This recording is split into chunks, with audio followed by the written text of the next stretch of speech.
আজকে আমি রান্না করবো চাপিলা মাছ দিয়ে হচ্ছে লাল শাকের ডাঁটা। ওগুলো হচ্ছে লাল শাকের ডাঁটা। আর এগুলো হচ্ছে দুটো টমেটো কাটা নিয়েছি, আদা পাকা টমেটো। আর এখানে তো চাপিলা মাছ ধুয়ে পরিষ্কার করে নিয়েছি। আর এগুলো হচ্ছে রসুন কুচি করে নিয়েছি। এগুলো হচ্ছে পেঁয়াজ কুচি করে নিয়েছি। আর হচ্ছে কাঁচামরিচ কুচি করে নিয়েছি। আর এগুলো একটা আলু কুচি করে নিয়েছি। তো আমি সবগুলো এখানে একসাথে আমি মেখে রান্না করবো। তো তোমরা দেখতে থাকো আমি কীভাবে রান্না করি। চাপিলা মাছটা খুব নরম চাপিলা মাছটা। খুব পরিষ্কার করে নিতে হবে খুব সুন্দর করে। আমি কীভাবে কেটেছি দেখতেই তো পাচ্ছ কত সুন্দর করে কেটেছি।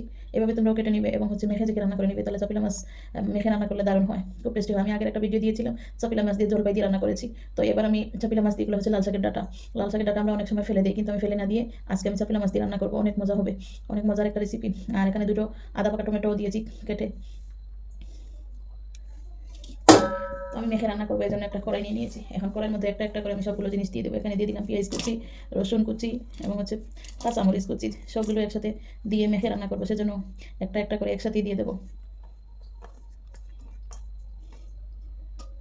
এখন এগুলোর মধ্যে হালকা একটু লবণ দিয়ে দেবো, পরিমাণ মতো যতটুকু লাগবে ততটুকু লবণ দিয়ে দেবো। দিয়ে এখন এখানে মশলাটা ভালো করে মেখে নেবো। ভালোভাবে মেখে নেবে, মেখে নিলে খুব টেস্টি হয়। চাপিলা মাছটা কষিয়ে কষিয়ে রান্না চাইতে বলে যদি মেখে রান্না করো তাহলে টেস্ট হয় বেশি। এভাবে নরম করে নিলাম। তারপর এখন দিয়ে দেবো মাছটা। মাছ মাছগুলো কিন্তু খুব যত্ন করে ধুয়ে পরিষ্কার করে নিতে হবে। মাছে আইসটা থাকলে কিন্তু তরকারি টেস্ট হয় না। মাছগুলো ভালো করে মেখে ধুয়ে পরিষ্কার করে নিতে হবে। আমি এখন মাছ এবং মশলা একসাথে মিশিয়ে নেবো। এর মধ্যে এখন দিয়ে দেবো আমি হালকা একটু মরিচ করে দেবো, শুধু কালার চেঞ্জ হওয়ার জন্য। জালের জন্য তো আমি কাঁচামরিচ দিয়ে দিয়েছি। এবার একটু হলুদ গুঁড়া দেবো, পরিমাণ মতো যতটুকু লাগবে হলুদ গুঁড়া দিয়ে দেবো। অল্প একটু ধনিয়ার গুঁড়া দেবো। এবার আমি মাছ মশলা একসাথে মিশিয়ে নেব। এখন হচ্ছে সবজি কেটে রাখা সবজিগুলো দিয়ে দেবো। লাল শাকের ডাঁটা ফেলে না দিয়ে তোমরা এভাবে যদি একটা রেসিপি বানিয়ে খেয়েও তাহলে দেখবে অনেক মজা লাগবে রেসিপিটা। আমি এখন সবগুলো মেখে একসাথে নিয়ে নেবো। এখন একটা জিনিস রয়ে গেছে দেওয়া হয়নি, তেলও দিয়ে দেবো এর মধ্যে। তেলটা হাতে নিয়ে দেবো যাতে পরিমাণটা বোঝা যায়।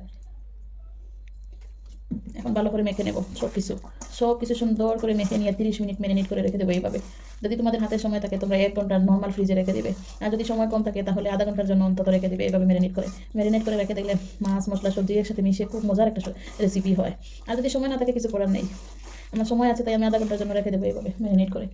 আমি সব মশলা দিয়ে দিচ্ছি, আমার আর কিছু করা লাগবে না। এখন এইভাবে আমি ঢাকনা দিয়ে ডেকে 30 মিনিটের জন্য রেখে দেবো। 30 মিনিট পরে আমি আসবো, এসে আমি শুধু রান্না করবো। এখন আমার সব কিছু দেওয়া হয়ে গেছে, এভাবে মেখে আমি 30 মিনিট রেখে দেবো। 30 মিনিট পরে আমি আসতেছি। 30 মিনিট পর আমি ফিরে আসলাম। এসে এখন আমি পরিমাণ মতো যতটুকু জোর লাগবে আমি দিয়ে দেবো।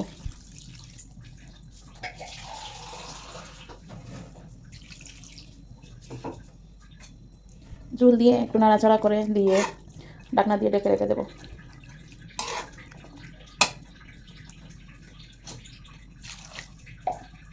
ঢাকনা দিয়ে ডেকে রেখে দেবো এবং সিদ্ধ হওয়া পর্যন্ত অপেক্ষা করবো। তরকারিটা মাশাআল্লাহ বলো ঠিক আছে, আরও একটু জাল হবে, এখনো হয়নি। দেখো কত সুন্দর হয়েছে দেখতে। আরও জাল হবে, আর একটু জল শুকিয়ে যাবে। তারপর ধনিয়া পাতা দিয়ে লবণটা চেক করে নামিয়ে নেবো। আর একটু জাল হোক।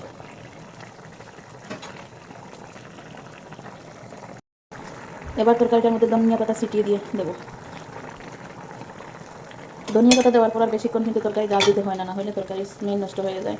অল্প একটু সময় জাল দিয়ে নামিয়ে ফেলবো। এখন অলরেডি হয়ে যাচ্ছে। আলহামদুলিল্লাহ কত সুন্দর হয়েছে তরকারির কালারটা।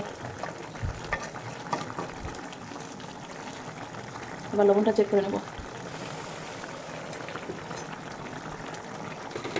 আলহামদুলিল্লাহ এবার তরকারিটা হয়ে গেছে, নামিয়ে ফেলবো। দেখো কত সুন্দর দেখাচ্ছে আমার তরকারিটা, কত সুন্দর মাছগুলো।